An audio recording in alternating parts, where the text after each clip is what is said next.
Hey guys, today I want to show you how I've made this keycap puller for my mechanical keyboard out of a length of wire I got from an HDMI cable. So I'll start off with a quick demonstration of how it works. Start off by putting the arms underneath our key of choice and giving it a little pull like so. Alright.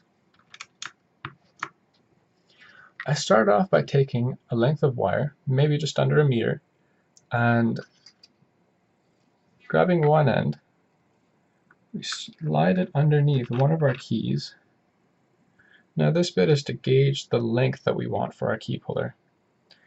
So just loop it at the top and do that on the other side of our key, like so.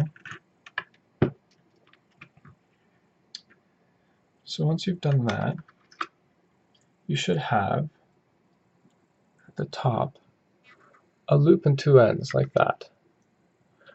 Now what we're going to do is going to pinch the top of the loop together.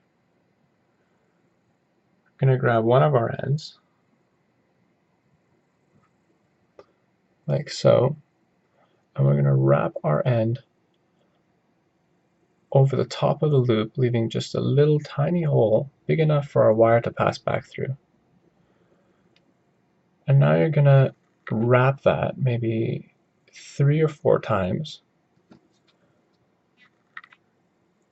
and then pass your wire back through the top of the loop,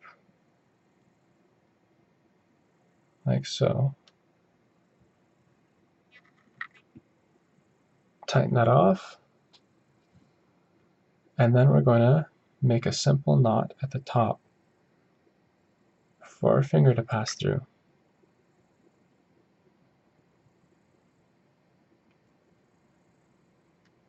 Good. And there you have it. A very quick, very simple keycap puller for your mechanical keyboard.